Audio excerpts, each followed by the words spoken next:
Well, good morning on this Wednesday. It's a wet one here in Springfield in South Sangamon County, where you have a headline that broke overnight. A Illinois State Police officer shot in the leg after a traffic stop, and that's developing overnight with residents around Toronto Road here in Springfield being asked to shelter in place.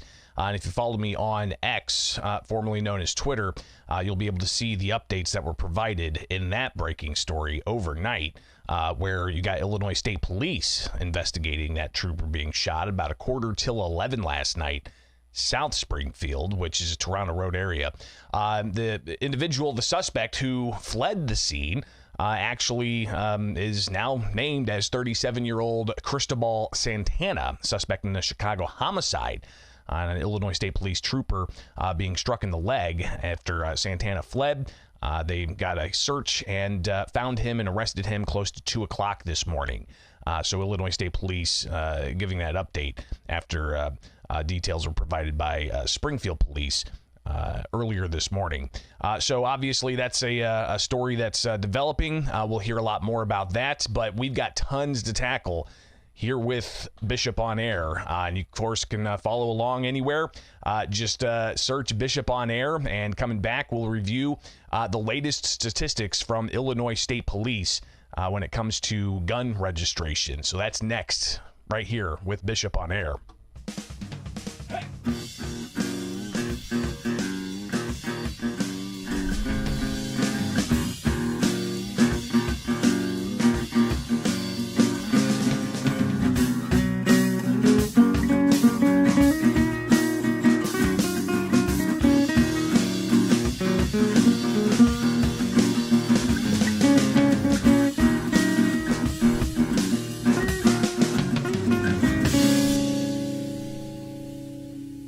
I don't know if it's fair to assume that every FOID card owner also has a semi-automatic firearm, but I do know that there's a lot of frustration, a lot of questions about this topic.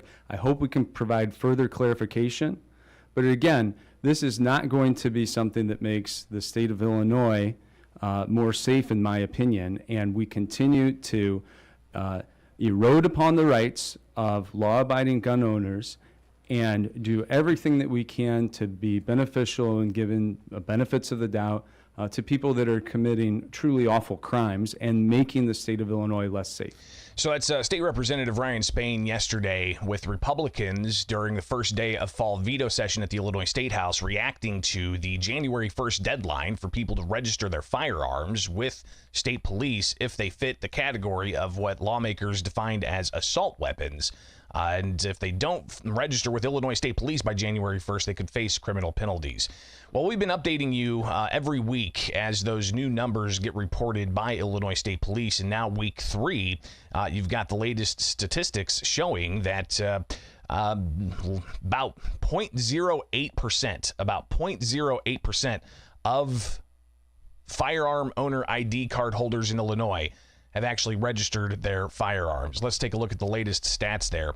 Illinois State Police saying a number of individuals, 2,046, disclosing that they have these certain types of firearms. Again, keep in mind, you've got the total number of FOID card holders at 2.4 million. So the numbers posted, I believe, late last night. I didn't see it until earlier this morning when I refreshed the statistics page with Illinois State Police.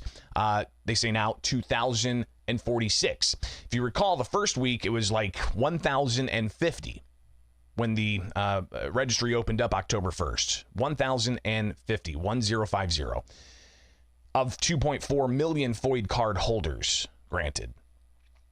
That was about 0.004%, I believe. Now you've got the second week, there were 1,600 or so that had filed disclosures, and that was about 0.007%.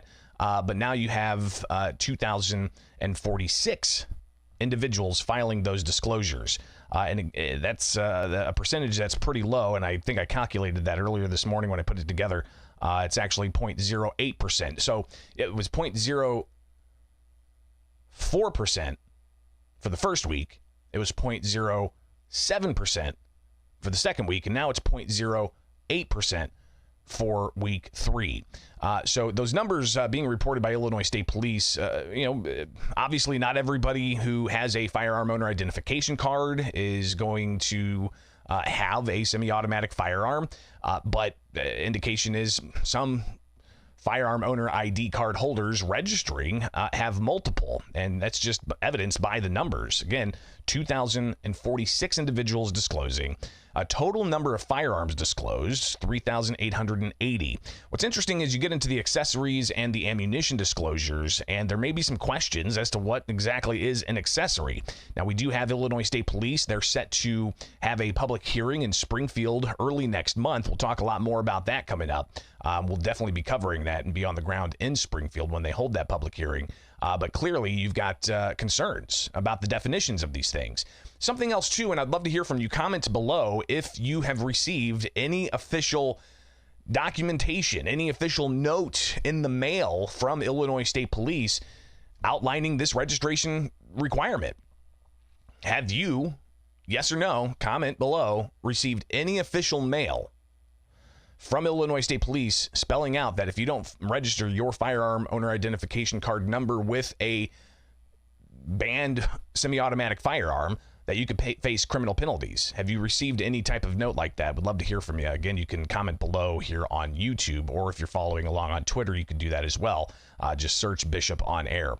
So the latest statistics there, but you've got a deadline of January 1st coming up. We'll talk about other deadlines coming up for other issues at the State House, but State Representative Ryan Spain, yesterday when I talked with him during a news conference, I asked him about this deadline approaching. He's on the Joint Committee on Administrative Rules, where he's, raised issue about the rules, how they might be too vague, how they're looking for some more definition in the rules. And here's Representative Spain addressing some of those issues, especially with the January 1st deadline approaching, and now only 5 legislative days scheduled before the end of the year. Are they going to be able to address these issues? Sure. Well, thanks for the question. This is a major topic. I know we're receiving lots of questions from constituents about this issue. You see, law-abiding gun owners really do care about the laws, and it just shows you the ineffectiveness of creating this type of legislation, whether it's banning certain firearms or forcing registration, because it's the criminals who will be non-compliant. We have had a number of questions for the Illinois State Police. They presented or attended our last Joint Committee on Administrative Rules last week. They currently have emergency rules that are in place. That was a requirement imposed upon them, and then are considering permanent rules going forward. So we have asked the state police to hold public hearings throughout the state. So here in Springfield, in the Chicagoland area, and down in southern Illinois, in the Metro East rather, to allow members of the public to ask a lot of questions that they have. Many of them are very technical in nature about certain attachments, magazines or modifications to firearms, questions about purchases that were made during the holiday or TRO period back in January that were done with clear intentions that those purchases were to be legal. Now that's disputed by the Attorney General's office and the state police, and there's a lot of questions on this topic. So I expect to hear more about it.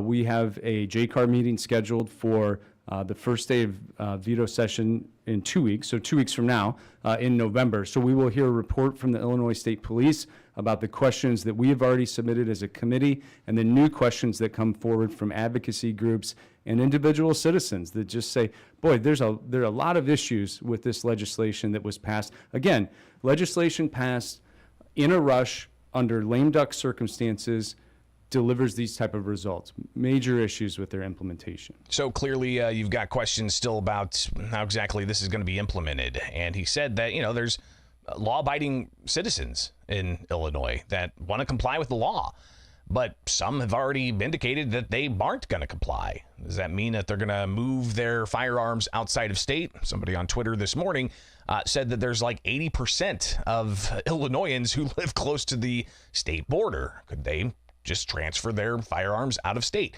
But what does that do to those who live internally and don't have the means to transfer firearms outside of the state? So the questions there, questions about the TROs and the preliminary injunction period for people who were just following the law. Courts putting an injunction on the state from enforcing it, and they went out and purchased semi-automatic firearms. What about those individuals? Still some substantial questions. Again, State Representative Ryan Spain. Well, I hope not. That's one of the concerns that we certainly have, and indicated as such during the presentation of this bill back in the lame duck session. I don't know if it's fair to assume that every FOID card owner also has a semi-automatic firearm, but I do know that there's a lot of frustration, a lot of questions about this topic. I hope we can provide further clarification. But again, this is not going to be something that makes the state of Illinois more safe, in my opinion, and we continue to erode upon the rights of law-abiding gun owners and do everything that we can to be beneficial and giving benefits of the doubt to people that are committing truly awful crimes and making the state of Illinois less safe. So we'll see exactly what happens. Of course, only 5 legislative days left. Are they going to take up State Senator Jason Plummer's bill to hold harmless those who are owning of firearms that were purchased during an injunction period? These are questions that have yet to even be broached. The status of legal challenges of Illinois' gun and magazine ban. Just to take a look here, we've got the 7th Circuit U.S. Court of Appeals, who has not had any movement in the case. The last thing happened was 5 days ago with various plaintiffs groups filing that additional authority following California judge striking down that state's ban on certain types of firearms. So still waiting for the U.S. 7th Circuit Court of Appeals to have a ruling. They heard that case back in June. Meanwhile, you've got the Southern District of Illinois case that Thomas Mag brought against the state's gun and magazine ban on vagueness challenges. They heard that in court. We, of course, covered that in detail. If you missed that video, be sure to search my channel for it. But you've got the latest filing there. The response back and forth between the state and the plaintiffs groups in the Southern District of Illinois. But that's not the only case we've been watching. We've also been watching the Myers v. Kelly case, which deals with the FOID card. That is still pending in the Southern District with, looks like you've got a trial set for November 18th. So we'll be watching that and putting that on the calendar as well.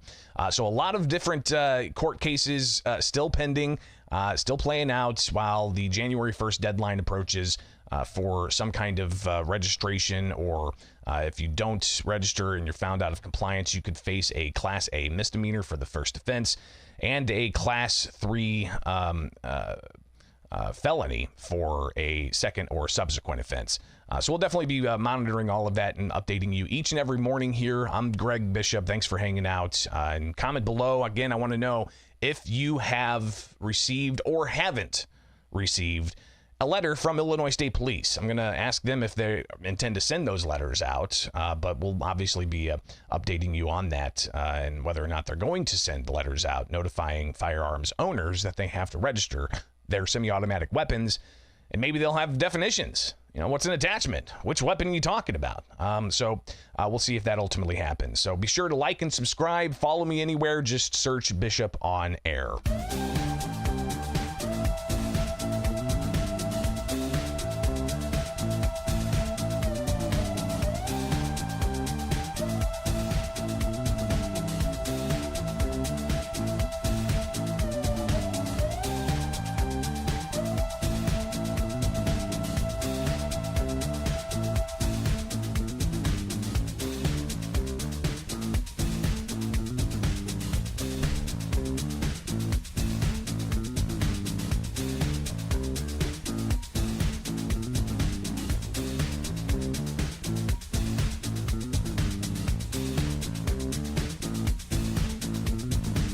Now, we give tax credits to movies. Why can't we give tax credits to kids? We have millions of dollars that's being funded to house and home people.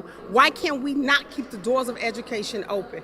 This tax credit scholarship has afforded many opportunities for my twin sons. So that was Tracy Smith and her twin sons. We'll hear more from her, but they were on the Capitol grounds yesterday among scores of families from across the state that showed up to urge their legislators to extend the Illinois Invest in Kids School Choice Scholarship Program. This program came about in 2017, and it was Illinois' only school choice program. Didn't use tax dollars for it. It used private donations to go into a fund to then have those dollars go to families to send their kids to a school of their choice. And something that the families might find the public school in their area isn't really doing their children service, so they want to put them into a private school of their choice. Maybe they want a school with religious backing. These are obviously questions of school choice, but December 31st is the deadline to actually extend the program, or families who are taking part in this as supporters of the program worry, and the term they use is the rug could be pulled out from underneath of them. So you've got that at play here at veto session. That's now 1 day in, 5 days left. Are they going to be able to get something together? The latest on this is House Democrats did file a measure to extend the sunset of the Invest in Kids program from December 31st, 2023 to 5 years out, but it would change some of the parameters of the program, including not a 75% Illinois income tax tax credit for those who donate their private dollars to the program. It would be tiered after a certain threshold, like $5,000 or so.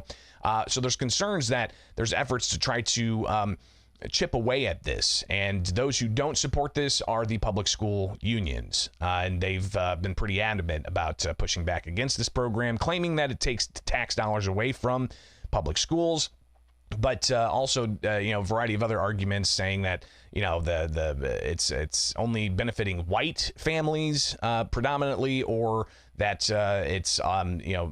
there's no true information about how the program is actually working, and as far as outcomes for the children that are taking part in the program to go to private school rather than public school. So those are some of the arguments against it from the Public School Teachers Union. But again, you've got December 31st being the deadline there.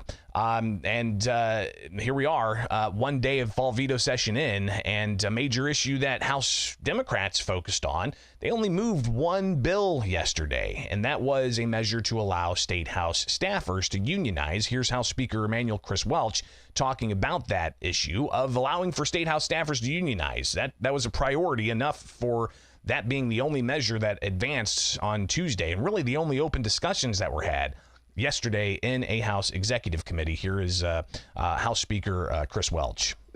The way this bill is written, there will be no bargaining over calendars and schedules and how the legislature would operate. And we have the no strike provision. So that's just a little bit. They spent 2 hours in a committee talking about that. And that's just an encapsulation of really what the State House staffer unionization bill would do. I didn't tune into the entirety of that 2 hours, but I'm interested to hear the recognition that those who work in the public sector cannot be forced into a union. And that was a case out of Illinois. Janice v. AFSCME went all the way to the U.S. Supreme Court and determined that you can't force a public employee to join a union they don't agree with. So interesting to see if that's going to be part of this equation. That measure has to go through the House, pass the House floor, and also go to the Senate. They could be able to do that in the 5 remaining days they have left. It's an interesting question, but Republicans pushed back on that being the priority of Democrats in the House, and State Representative Ryan Spain yesterday saying that this is clearly something that only impacts a small amount of people when you've got other looming issues that are significant, like the Invest in Kids School Choice Scholarship Program set to expire. It's a bill on a very important topic, but its impact in terms of the number of people in the state of Illinois is very small. That's the only action that we have seen with a legislative committee so far leading up to an important veto session. The Rules Committee has been convened one time. The one bill that has been released was the Speaker's staff unionization proposal that we talked about this morning. So we're here to remind the Democratic leaders there is a lot of work left to be done in this veto session in front of the legislature. State Representative Spain, again, laying out how Invest in Kids is very much an issue that needs to be dealt with.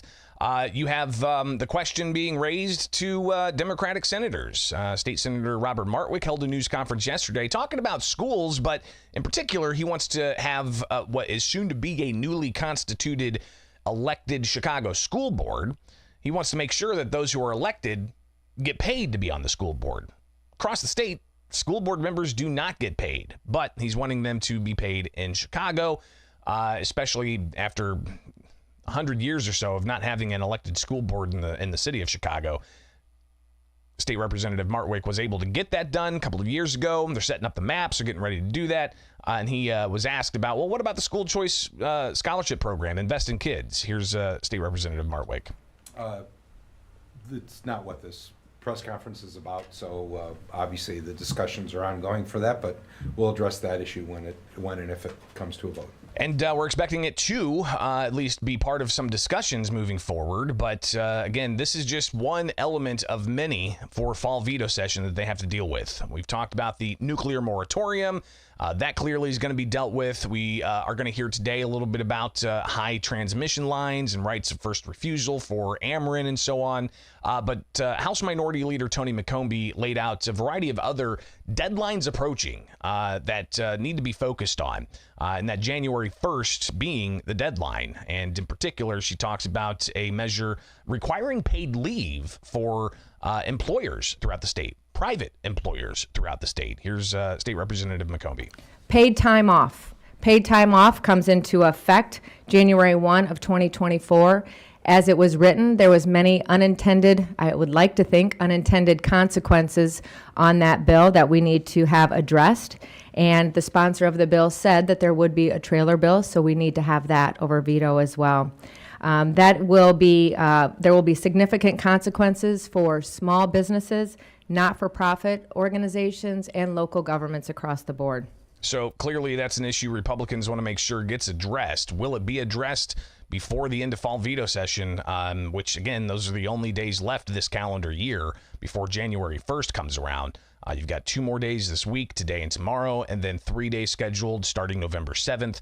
So we'll be watching all of that closely. More from State Representative Ryan Spain about various priorities that he says needs to be focused on. Since the last time we were here in May, we've had additional convictions in federal court as part of the Mike Madigan ComEd culture of corruption that has been dominated and led by Democrats in this state for decade after decade. And yet, have we had any hearing? We have a House committee. I serve as the ranking member of the Ethics and Elections Committee. We have had no hearings, considered no activities on the topic of ethics. We've talked about elections. We're doing nothing yet again on ethics. What is it going to take for the Democratic leaders in the state of Illinois to finally understand that the culture of corruption in place in our state needs to stop? Republicans stand here ready and willing to work together to deliver changes. So again, just some of the issues Republicans are raising. They also said that they need to be mindful of possible tax increases. There was also, and we'll talk about this a little bit later as well, the question of the non-citizens in Illinois, migrants coming into the states, more than 18,000, and the financial pressures on state taxpayers, which is starting to mount to more than $500 million just in housing costs, let alone the $300 million over budget of $550 million. So you're talking 80 some odd million dollars that the state's projected to spend on non-citizen health care subsidies. So that's another issue. Governor J.B. Pritzker being asked about a variety of things yesterday at an unrelated news conference. He also talked about the Invest in Kids school choice scholarship program. Here he is. Well, again, members of the General Assembly have been considering this for a few years now. I think it is going to reach some culmination either in the veto session or in the coming spring session, and I look forward to hearing what the General Assembly would like to do. So what would they like to do? Yes. Obviously, you had a bill filed, but the governor making the statement last week that he will sign an extension if it gets to his desk. It's up to the legislature to make that happen. You had teachers union officials criticize the governor, lumping him in with Republican governors pushing for school choice programs, and the governor reacted to that yesterday. Well, and retracted that, I must say. But I hear you. Look, I think people react in the moment. As you, I think, know, I am nothing like those two other governors.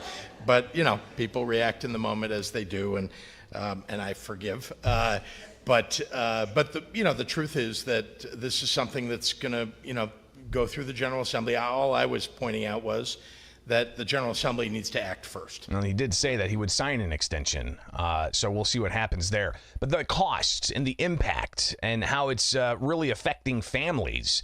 Again, Tracy Smith, one of dozens of families that showed up yesterday at the Capitol. I imagine more families are going to be at the Capitol today as well, and probably throughout all of Veto session until the Invest in Kids School Choice Scholarship Program is re-upped and extended. Tracy Smith, I chatted with her and her two sons about how the program's impacted them and the need that they say is to extend it. What brings us to Springfield has brought us since 2019 to save our scholarship. Scholarship is very important to our children from K through 12. We get a faith-based education. Education is not a one-size-fits-all. We should have choices of what we do.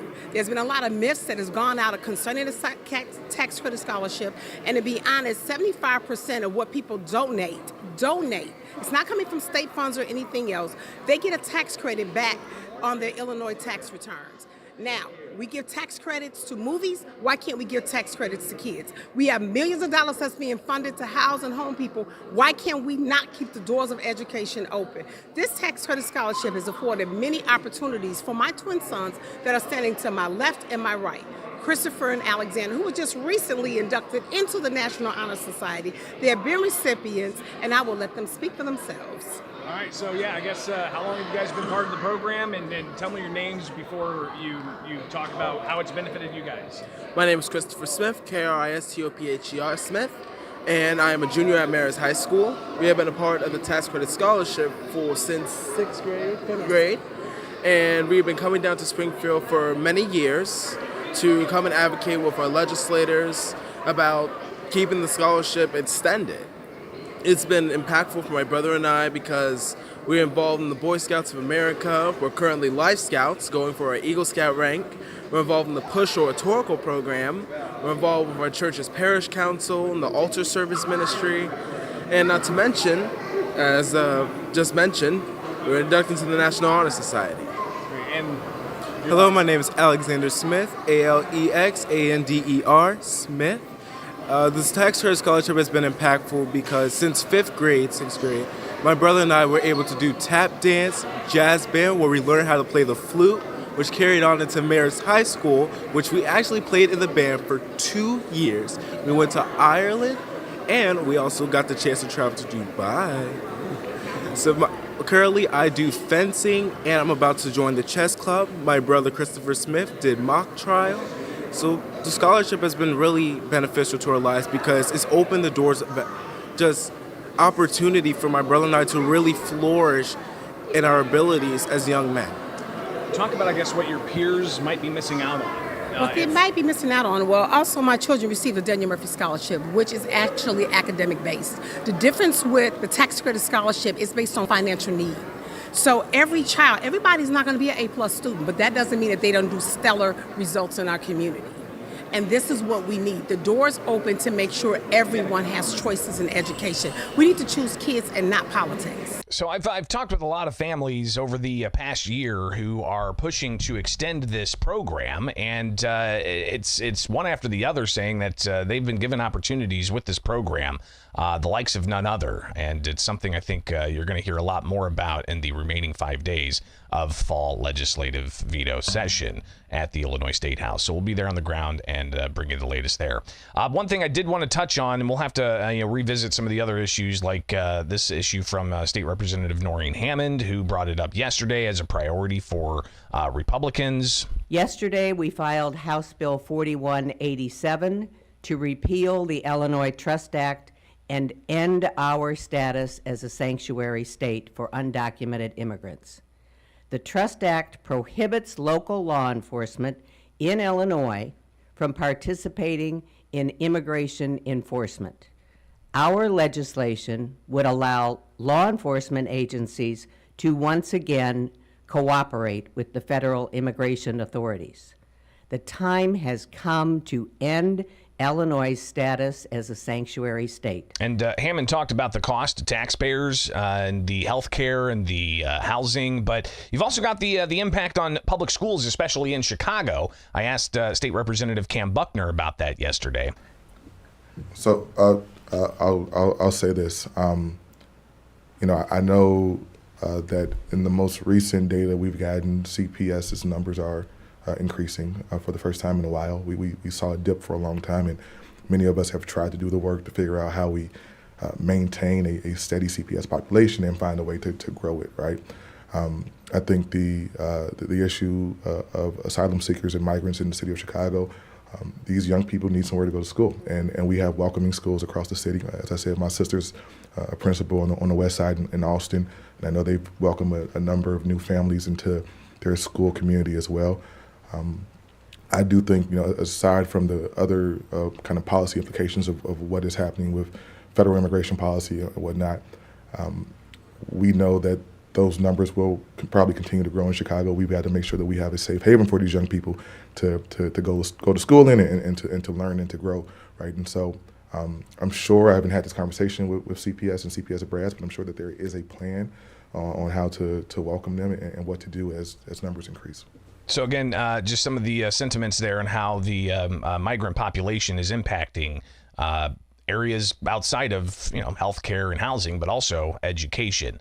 And speaking of the whole issue of children, it seemed that children really were a focus yesterday, not just in Springfield, but also up in Chicago. Governor J.B. Pritzker announced a new state agency to deal with child care services. And even with all this progress over the last 4 years, it's clear that we're not yet organized at the state level to reach that goal.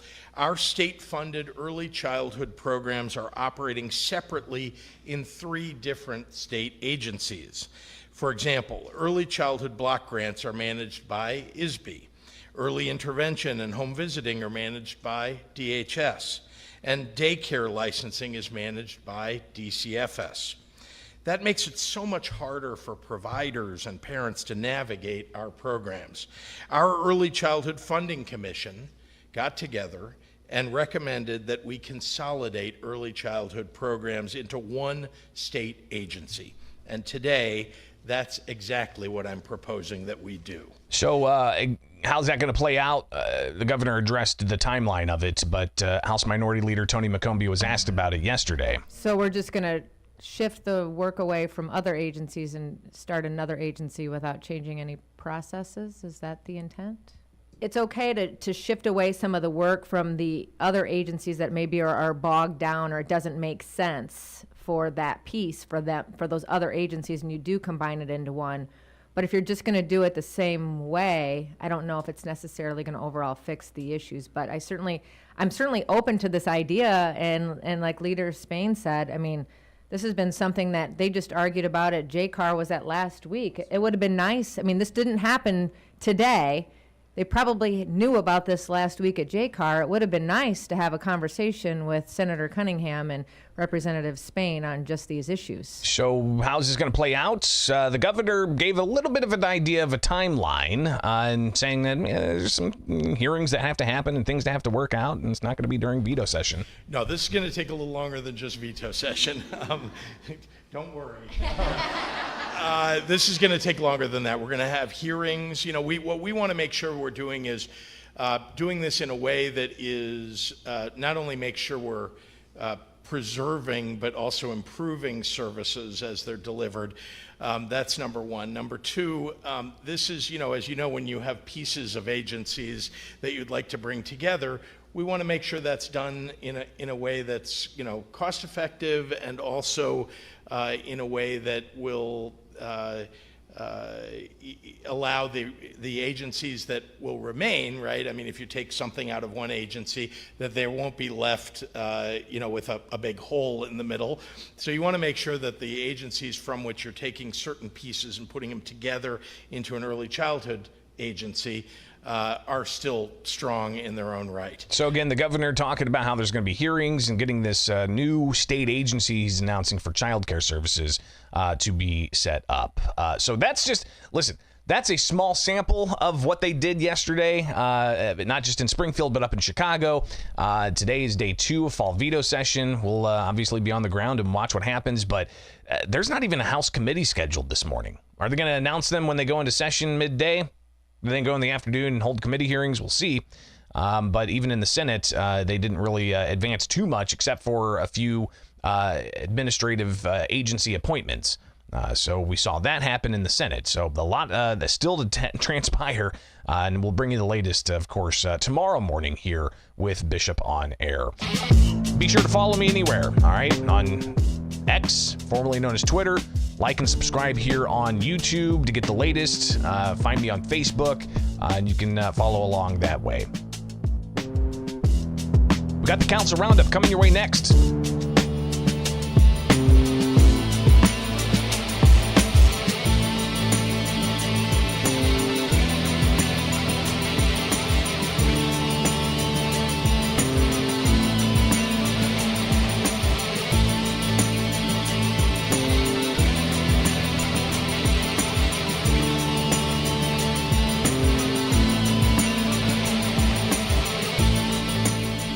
All right, let's do a review of last night's Springfield City Council meeting. It is the Council Corral. I've been doing a review of the council meetings here in Springfield for, 12, 13 years or so. And it's interesting to see some of the same issues pop up time and again, but obviously important issues, not just for those who live in the city of Springfield, but those who shop in the city of Springfield. You spend your tax-paying dollars in the city of Springfield. And around the area in Sangamon County and beyond, tourists and those who come down for veto session or for just regular legislative session, a buzz of activity here in the capital city. So let's go ahead and jump into it. Last night, they had a variety of presentations that were focused on the sporting community here in Springfield, including a variety of sports teams like the area golf teams. So we also want to invite up. Were honored last night with the boys team for, I believe, Sacred Heart Griffin there, and Mayor Misty Busher, recognizing them, and even bringing up the girls golf team to recognize them as well. So that was part of last night, but you did have also a special city council meeting where they dealt with something we talked about last week, and that was health insurance for city employees. Now, city employees were a major focus of last night, especially when it comes to residency. We'll touch on that in a moment, but here's a bit of the conversation that was had just before they held a special city council meeting to pass new health care benefits for city employees. Here's Springfield Alderman Chuck Redpath. That we had with this ordinance to begin with was we were trying to help our retirees as best we possibly could. With the presentation that we had last week from Mike Allwell, he was able to give us a pretty good explanation of how that proposal is going to work. It's important that we follow through with the education of our retired employees to try to help them understand that trying to go to the next level to the high deductible bid is probably the best opportunity to lower their rates. We're not going to let this thing lay. We're going to do our best to work with HR and the mayor's office and the city council to try to make it better in the future. But for right now, this is the best that we can offer, and I ask the city council for their support. Dan, they went ahead and they voted for that. A couple of different ordinances dealing with health insurance, and that passed. And they closed out the special city council meeting, and then they went into the committee of the whole. And there you had Alderwoman Lakeisha Purchase motion for one measure to be withdrawn. It dealt with landlords, and there was a conversation about creating a special committee of sorts to deal with notifying landlords of problem properties, and you have alder people throwing their hat in the ring to take part in that. So a lot of conversation there. But something that came up as well is an ordinance dealing with residency. All right, and this is an issue that's been pretty hot in Springfield, and let's go ahead and hear how that played out. On the enforcement of residency requirement, Chapter 36, Section 36.05 of the 1988 City of Springfield Code of Ordinances. Move for debate. Second. Been properly moved and second to send this ordinance on to debate. Any discussion? Yeah, we had someone here to sign up, Mr. Clerk, to speak to this issue. Yes, we do. Yes. Joe McMiniman. Alderman McMiniman. Welcome back. Yeah. It's been 6 months. I got to say, it's been wonderful to be without the phone calls, text messages, emails, and so forth, and preparing for Tuesday night meetings. Congratulations to the new alderpersons and to all the returning alderpersons. Thanks for the opportunity to discuss residency. It's a very important issue. It deserves careful attention. And Alderman McMiniman was an advocate for requiring city employees to live within the city. And he gave some background as to why this is important to him and why there was a referendum recently to change the residency requirements. Essentially, from 1976 to 2000, we became an entirely residential city for our employees. By the year 2000, we had about 1,700 employees, and they all lived within the city limits, all 1,700 of them. And at that time, the city council then passed a ordinance to do away with residency. And at the time, most thought that it would be of little consequence. But that's not the way it turned out. So Again, in year 2000, we've got 1,700 employees living within our city limits. Within 4 years, 20% of our employees did not live within the city limits by 2004. By 2009, 30% of our city employees did not live within our city limits. And at that point in time, some of the aldermen began raising concerns. And the concern was, all that, we're sending our wealth outside of the city to be spent outside of our city. And we're losing some middle-class backbone. We're losing some pillars of the community, that type of concern. Clearly, that's something that McMiniman has talked about for years, even before he was elected. 13 years ago, did his 3 terms that there's term limits in Springfield City Council, did his 3 terms, and now that he's out of the council and you got a new mayor in, they're looking at possibly having a moratorium of sorts on the residency requirement. We'll hear some of the rationale behind that, but more from McMiniman talking about why he thinks this is important to get right. 29,000 of our residents said, yes, let's have a residency requirement. 29,000. The ward with the highest yes vote was Ward 10. 4,000 in Ward 10 said, yes, let's have a residency requirement. The percentage of yes overall was 59% across the whole city. And that's from a referendum that happened over a decade ago. It was a non-binding referendum, but it was enough for the previous mayor to enact a residency requirement. More from McMiniman. And if you can't make appropriate arrangements within 1 year, then the mayor and the city directors can exercise their discretion if there's an extreme hardship and give an additional 6 months to move in. So that's the way things stand now. I'm very concerned that this ordinance as written would open the barn door and we'd never be able to close it again like we did in 2012. So if the moratorium's enacted, McMiniman's worried that it'll be difficult to end that moratorium because you'll have a lot of people moving outside of Springfield, still living in the county maybe, but living outside the city Springfield limits while still being employed by the city of Springfield. More from McMiniman. So just for easy math, let's say our city payroll is $100 million. And 30% of our employees do not live within the city limits. They live in Chatham or Rochester, Pleasant Plains, or Decatur, who knows? I mean, they're spread out. So let's say 30% live outside our city limits. 30% of our payroll of, let's say, $100 million, it's higher than that, it's $30 million. So $30 million, what's the rule of thumb of, for every dollar you put into a local economy, how many times does it turn over? 7 times is the rule of thumb.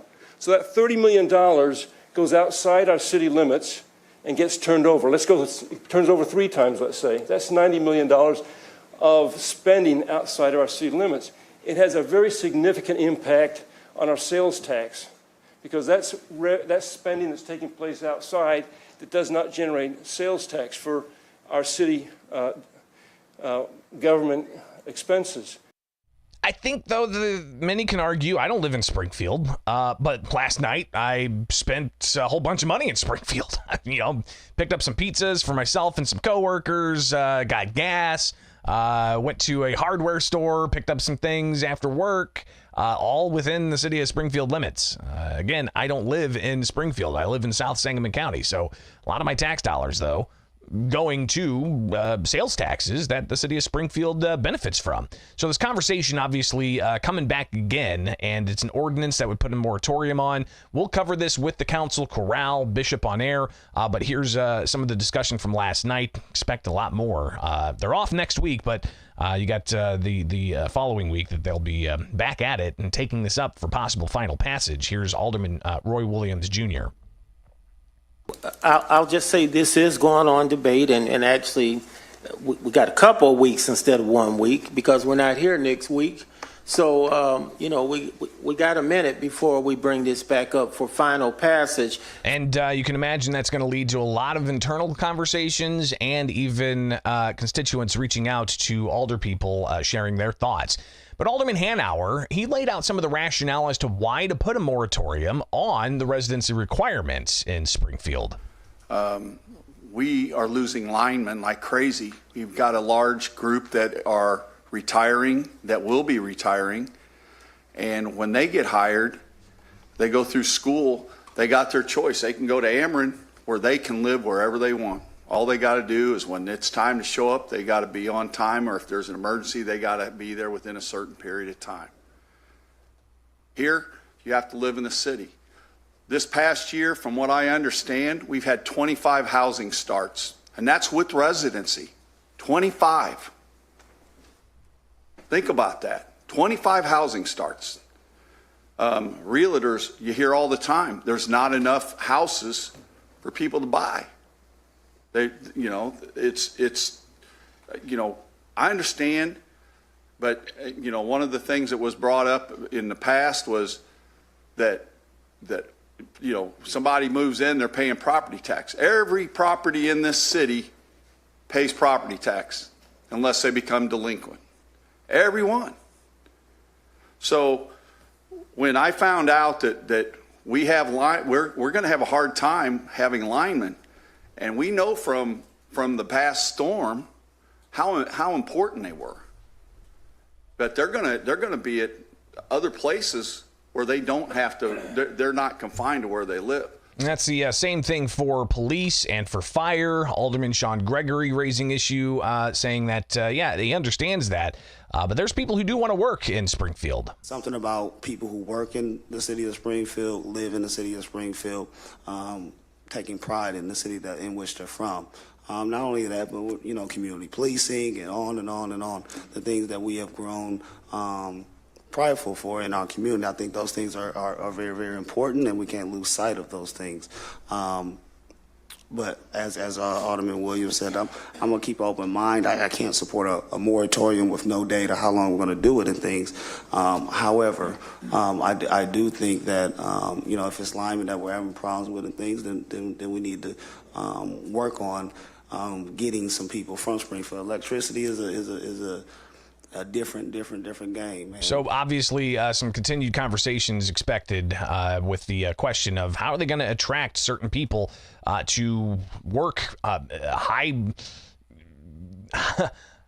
pressure jobs, police, fire, line crews for the city's public utility. Even just public works. Are you going to get people who have certain wants and desires? Maybe they want to live on a farm somewhere. Maybe they want acreage. Maybe they don't want to live in a cookie cutter house. But they're a high caliber employee. How do you attract them? So Brad Carlson, Ward 7 Alderman, he sounded off on this issue as well. I look at it from the fact that the city, we want to hire the best and the brightest. And I'm not sure pre-pandemic if we were getting those numbers. And let's go to the pandemic. Certainly since the pandemic, the way we do business, the way we shop, the way we go to work everything has changed because of the pandemic. We still see people with masks. We Zoom. Restaurants are closed an extra day of the week. I was in a grocery store the other day. There are just long lines, and for whatever reason, people just are not coming back to work. I look at our police force. The number one job of government is protection of people. Our police force, as we know, and we've talked about up here, we are down 25 police officers from where we were 4 or 5 years ago. We don't even have a traffic enforcement division. And I think, and I've talked to police officers, they're concerned about getting the best talent in their ranks. So obviously, continued concerns about public safety and attracting the best people. Is it just a matter of maybe making the pay much higher to attract them? That's a good question. Or is it an effort of, hey, we got to see what works, save taxpayers some money, maybe open up the residency requirement, put a moratorium on it, and go that route. Alderman Larry Rockford, he sounded off on this as well. Police officers, what do we pay our police officers in the city of Springfield compared to Bloomington or Champaign or the St. Louis area or where we recruit? Are we paying them enough? I don't know. I mean, maybe that's something we need to look at and change those things to bring people in. I don't know. It's a tough decision. It's a tough thing that we got to decide on, and I hope we can have discussion within the next 2 weeks. But obviously, the question overall is about property tax dollars, sales tax dollars, and requiring city employees to live within the city limits would require them to spend those tax dollars on property and sales within Springfield. Here's Alderman Redpath, who talked about just the stress on levels of policing in particular. It absolutely is. And when we were in the storm we just had to go outside and get some linemen. But there's also an urgency in the police department, the fire department, because we used to get 1,000 people come take those tests. Guess what? We're getting dozens now, and half of those aren't making it because they can't pass the test. Bottom line is that we got to open up the door to get some people to come in here and fill the gaps. As far as the argument goes about sales tax and people taking their money and then leaving here and going to shop somewhere else, that's malarkey. And he addresses that a bit more. We got empty spots all over. It's not just the utility and the police department. I know guys that are working at the power plant. Some guys are working 6 days a week, and I can tell, and you guys know them. So the bottom line is we got to help our workforce. We got to get the right people in here. This is a moratorium. If it doesn't work, we come back and cut it off.